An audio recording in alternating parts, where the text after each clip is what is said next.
Today I have two guests because we're going to be talking about the upcoming Sports Lawyers Association Fall Symposium, Year 3, and we'll get into details of that, but let me introduce you to our guests. We have Stacy Blackwell, who up until very recently was at the NCAA.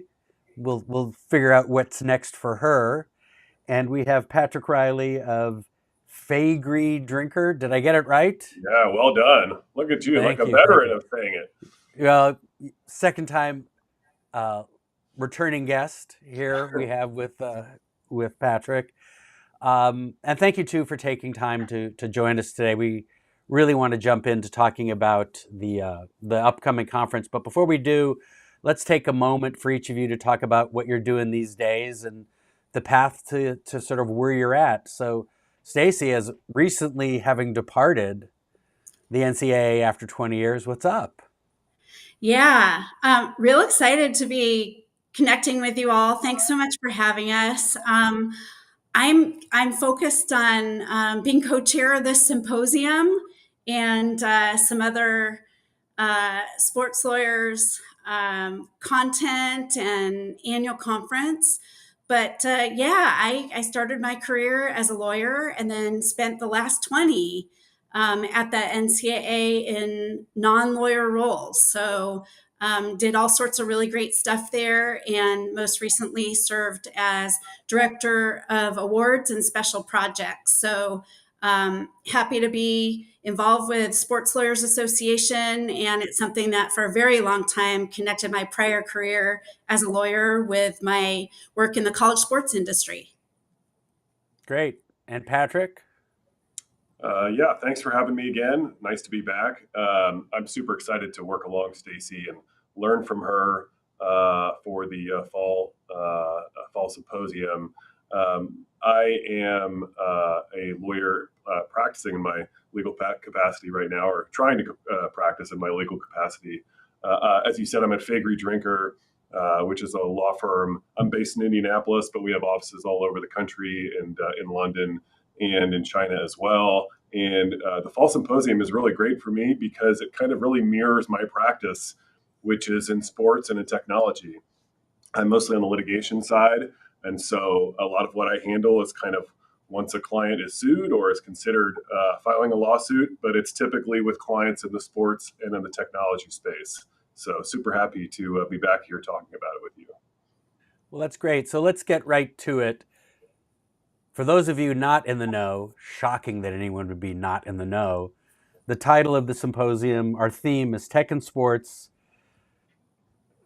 Data, Deals, and Decisions. So covering sort of the realm of it. And it's a full day of great programming. So let's sort of walk through it and give us a little 30,000-foot view of what we're hoping to accomplish here, and then let's get into the details of the various panels that we're going to have on that day in November. That's right. It's November 7th. And I've been involved with the SLA Fall Symposium since it started. This is actually the third annual event, but it's the first one that's in person. So the first two were virtual only. And we're thrilled to be able to have an in-person event. It is, for those who attend the annual conference, much more of a boutique event. It's just one day long, although we do have some shoulder programming. So come on in the night before for an outreach event in New Orleans. But yeah, the first 3 years of it have really been focused really on that intersection of tech and sports, different aspects. And we've got a great lineup coming this November. Well, that's great. And yes, it's the first time we've done this symposium as an in-person event, and we're getting some good signups, so it should be fun. And you're right, it's not as broad-based as our annual conference. It's only one day, but it's giving more content to our membership. And I think this is a particularly interesting area. And I think, Patrick, you set it up perfectly. It truly is the intersection of what your practice has been for a while now.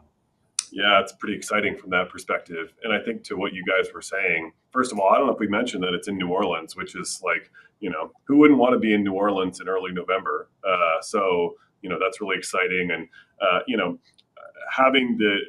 having the intersection between sports and tech and kind of showing all these different sports adjacent kind of areas really shows kind of how broad sports can be, and the annual conference for those who haven't attended before is really terrific, and it really kind of covers those core sports areas, what's going on in the NBA or what's going on in soccer and things like that, which is great.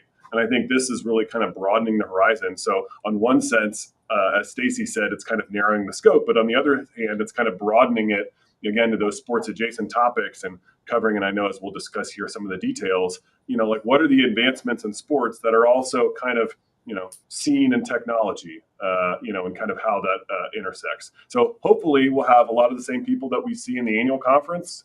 Please come. But also, we're hoping to attract people that aren't necessarily kind of think of themselves as sports lawyers, maybe those who are in tech and kind of other areas that are kind of related. Well, I think that raises a really good point and sort of segues back into what Stacy opened with, a lawyer who didn't have a legal job but stayed in the sports world and stayed connected. And I think we find oftentimes that there are a number of people practicing actual legal work, lawyer work, and don't realize they're a sports lawyer because they're touching on something. And they could think, oh, I'm a tech lawyer, but the tech they're working in butts right up against sports. So let's walk through a little bit of some of the stuff we're going to be having at our mid-year symposium and that integration of sort of the tech world and sports and how they marry up. Yeah, I can start with this, Stacy, if you don't mind. So the first panel that we're going to cover is called "The Latest Developments in Global Sports Broadcasting," and this is a really fun one. We have a number of really good speakers, including from Ackerman, which is a really good law firm, as well as the NFL, Skydance Sports, and Paramount Global.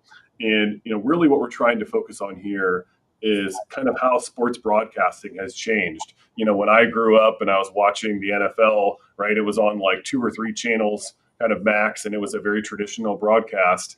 And now, I'm having, it's like Christmas Eve or whatnot, and I'm having my kids on the couch and we're watching, a Nickmas game, on Nickelodeon, and, Patrick Mahomes is throwing a pass, and in the background, you've got, SpongeBob like throwing a snowball at him. So, it kind of really shows how the sports reach has really kind of broadened, and all the developments in technology that are happening along with it really to kind of make the audience more accessible. Well, I think that we see that certainly in the media space where I come out of. In 1994, Fox introduced the Fox box that's up in the upper corner that just gave you continuous score and timing, and everybody thought that was the end of the world. And now, when I speak at law schools and I make that statement, the students look at me and go, "You mean you used to just have a screen in a game and had to wait in here?" And I go, "Yeah, well, that's part of what happens. How do you tell the story with the advent of all the different tools that are now available?" And I think that's interesting because each of those additional storytelling elements require both the technology to provide them and the right from the organization to exercise them.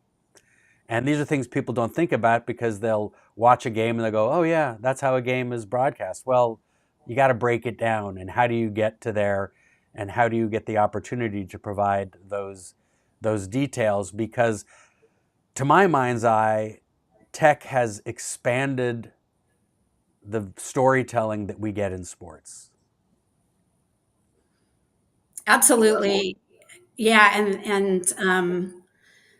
The next session of the day is on smart stadiums, and very similar to the explosion of innovation around broadcast, we see the same thing with the stadium experience. So the experiential elements that are being driven by technology in stadiums, the ticketing systems, data collection for marketing, there are just a whole host of innovations that we've been seeing in that in-person experience as well. And we have speakers for that session who are really at the cutting edge of it.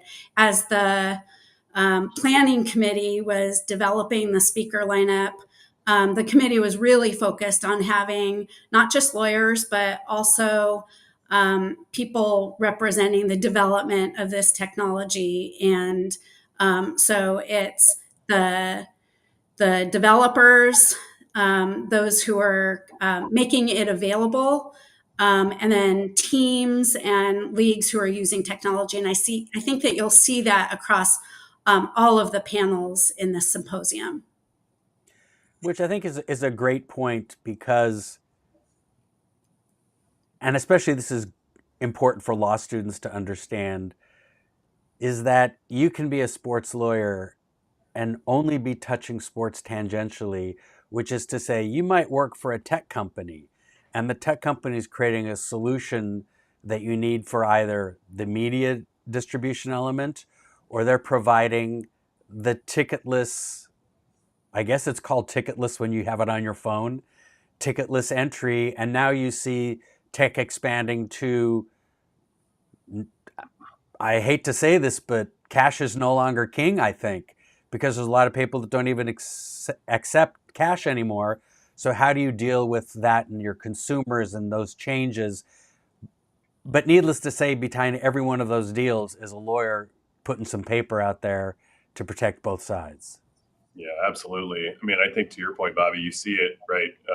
A lot of the technologies that we're going to be discussing and that Stacy kind of previewed, they either originate in concerts or they originate in sports, and then they get transferred over, vice versa, right? So it's kind of a very, symbiotic relationship between how sports is operating and between some of the other areas in entertainment. But it's all connected via the tech that is, powering it. So it's going to be really fun to talk about. And again, the advancements, certainly since I was a kid, going to a sports game, it's pretty mind-boggling. So next panel that we have is it's called Risk or Reward: Financial Stakes in Sports Performance. And this, again, really focuses kind of on the tech side and the nuts and bolts of how, financial stakes in sports, and kind of how the legal landscape is keeping up with the space. We talk a lot about sports wagering, sports betting, things like that. And I think this is really kind of the nuts and bolts that underpin that area. So, for instance, what happens to your personal data when you place a bet electronically? There's been a kind of more raging debate, especially recently, on whether prop bets should be banned, and particularly how that affects states and collegiate sports, which I'm sure Stacy could talk about. But also you've got kind of what is going on in price fixing and anti-corruption. And again, you hear this term all the time, blockchain. What's the impact of blockchain when it comes to sports wagering? So we have a really cool panel, people from Underdog Fantasy, Genius Sport, Real Response, as well as the law firm of Gibson Dunn. So I think that'll be a really fun way to kind of come at a topic that, sometimes is traditional sports betting, sports wagering, but come at it a little differently. Yeah, I think that's a really good point, because sports betting, which is all tech driven, we all know that, how it integrates, how do they get the rights? You'll notice there's recent action. I believe FanDuel is being sued by a players association for using players without a license. These are all the issues that are still coming out in sports and sports betting, now that you have so much legalized sports betting, which opens up the whole world to another branch of legal, which is integrity, and how you manage that and protect that. And with all this money flowing into the gambling universe, how are you making sure that the games maintain their honesty, their integrity? And I think that makes for a very interesting panel, and one that we've been talking about for years, but it seems to me it's something we can never lose sight of, especially in the college space. Yeah, amen to that. Definitely. Our next session is going to be on sports marketing. So, another really hot topic at the intersection of sports and tech. And one thing I want to mention also, just like the Sports Lawyers Association is international in its scope, so is this symposium. We have a couple speakers coming over from London for a couple of the different topics, and the sports marketing session is one of those. We have a focus in this session on the legal landscape of digital marketing, including privacy, endorsement, and other promotional regulations. So we have a lineup that includes a speaker from Morgan Stanley, a partner from Lewis Silkin out of London, and we have speakers from Rock Nation Sports and also TikTok. So it promises to be a really great session. And I think part of what we have to deal with as lawyers is, because we live in a digital universe, there's so much information out there and so much accessibility, but people sometimes don't think about the actual right to use what they think is free to use. I used to always say at an annual meeting I'd have with some production folks in my Fox days was, just because it's on the internet don't mean anything. We'll just go with anything. Because too often people see it and they said, oh, I can access it, so I should be able to use it. But no, that's why you got to hire a lawyer to tell you what it is that you can use and you can't use. And it's really interesting because so many people, I'll give you one anecdotal story, is that somebody used a font in an on-screen graphic, and we had a claim filed against us. And the graphics person said, well, it's on my computer. I have all these fonts. And I said, have you ever read your EULA, your end user license agreement? Because that's going to tell you that you only have the right to use those fonts on your own computer for your own use. So you have to realize, oh, I have to license these fonts if I want to use them commercially? And the answer was yes. And again, it's finding the place where you have all these available tools. The question then becomes, can I use them? Like you said before, lawyers behind everything. Well, I think but that's important because it's different. I grew up in an analog universe, and I had to check things and go through books and, God, I'm even going to say this word, pocket parts, to make sure the law was still good, and trudge through all this stuff. Now a couple clicks, I can find anything, but it doesn't mean I get to use it. And I think that's one of the great pitfalls that is not recognized as it should be, is what can I use? Just because I can find it easily, does that mean I can use it? And I think part of what we're getting to in this symposium is helping to unwrap some of these issues.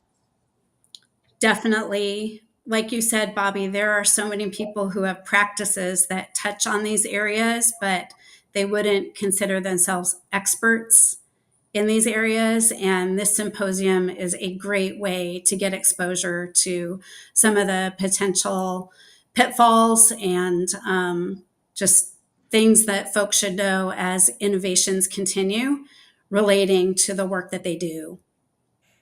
Oh, yeah. Well, speaking of innovation, our next panel is called Making the Call, New Technology to Support Officiating. I think as many of us who watch sports all the time, we see how many advancements there have been in officiating. And as tech capabilities grow for live games and broadcasts, the pace of play and viewer experiences and perceptions of officials are affected.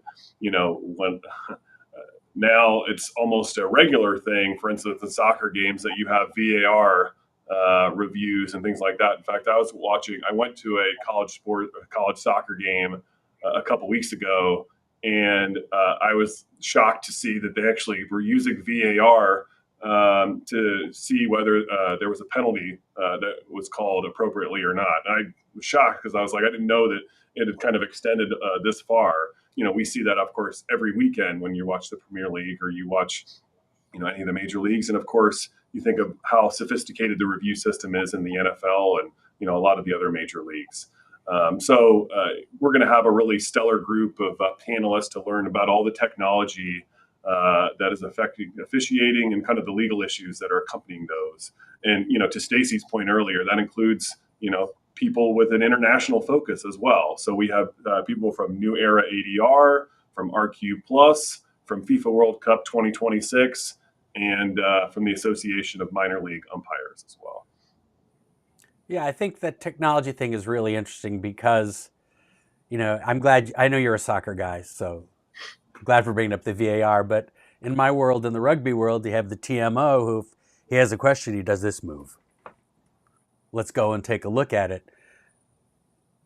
These are often terms that people don't think about vis-a-vis the players and the players' rights, and the leagues having to negotiate the ability to be able to use these tools.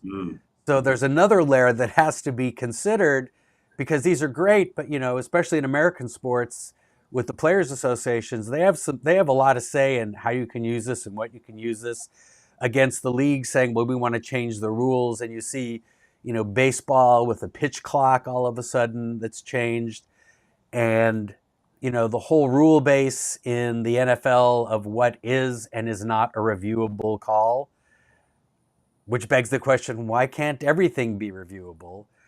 But then you start going down the rabbit hole, and you get to college sports, college football, where it seems the officials can call for a review 50 times in a game that seems to be extending games. So there's a lot of issues at play and a lot of push and pull.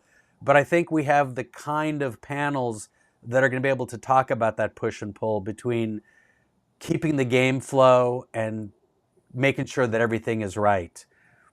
There are some old timers that like to say part of the game is referees making mistakes. There are fans who sometimes want the mistakes to be played out and sometimes don't. But that's the reality of what we're dealing with is as technology and sports intersect. Well, and ironically, two of the last three panels we've talked about kind of intersect in that way. You talk about all the advancements in sports wagering and how that's proliferated in the last 3 or 4 years. Well, that obviously then dovetails to officiating and making sure that what's happening on the field is correct, and the margin of error is less because people are wagering on it. So again, I think it's fascinating. I think it'll be a challenge for us to keep some of these panels to 45 minutes to an hour, because I think people could talk about this stuff for days. Oh, you're right. It's such an interesting topic, especially, the betting element, which seems to cover everything. I remember when you couldn't even say the words Las Vegas in an NFL broadcast. That's not a joke. Literally, you couldn't say the words Las Vegas because anti-gambling. Now you look at every pregame show and all they're talking about is spreads. So if you're talking about spreads and you're betting money, angry fans are going to say, I can't believe the official made that call. That prevented us from covering and stuff like that. But that's where the integrity comes in. So you have all of these interconnected things, the game itself, how it's officiated, how betting impacts on it, and how the technology to review plays is going to tell the story. So an awful lot of moving parts that are sort of connected, but not. And I think the panels here are all going to be, arm wrestling with each other over these discussions. And again, it's just, we're opening up a can, but we're not fully letting it be disgorged, because each of your panels, I think, are full day topics. Yeah, that's right. Yeah, and that's why it's so important to get these topics front and center in this symposium, because there is so much developing around all of these topics. The day is going to culminate with a session on driving DE&I in sports through technology, and the the group is going to talk about how organizations are utilizing technology to expand their candidate pools, improve accessibility, and engage diverse fan bases. This is going to be a real active discussion. Our panelists come from Cooley, the Inclusion Playbook, Women in Sports Tech, and CAPE Inclusion. So, for those who were at the annual conference and participated in that outstanding DE&I session, we're very pleased to also be ending our day at this symposium with technology strategies and solutions for DE&I in sports. Well, it's an important area. And again, what's so interesting about being lawyers, I think, is that somebody has an idea and you go, oh, that's a great idea. Wait a second. How do we execute that idea? Can we execute that idea? What do we have to do to protect everybody? And I think chief among the concerns are privacy rights. And privacy rights are everywhere in sport. And it's so nice that we're having an international panel because, you know, when you're dealing in the EU or in England, now that they're no longer part of the EU, you have to deal with the GDPR, which is a concern that people don't normally think about. But I think basically we're in a universe now, we're in a digital universe, geographic boundaries are not so powerful as they once were. And so I think the audience has to be aware of, you know, where your product's going to. If you're delivering something, where is it and how you protect your client? Oh, I'm asking people outside the US to participate in something. What do I have to add to my privacy policy so that I'm protected in the EU? And I think we'll get into these areas during our conference. And what's really important to me as a practitioner is trying to keep up with technology. But that's the reality of our practices, is that we have to know how everything is being distributed in order to both protect and enhance our clients' ability to do what they're doing. Well, hopefully you, Bobby, and others that attend will learn something to go towards that. Again, I think it's going to be a really fun day. And as we've talked about, there's so many different connection points between technology and sports. And I think we'll probably learn a lot more ones that we didn't even think of beforehand. So we're really looking forward to it, and we hope everybody can join us. Yeah, I think it's going to be great. And that's what we do. I mean, the famous line, Tom Hanks asked, what job would you never want to have? And his response, a lawyer, because their job is doing homework. Well, that's exactly right.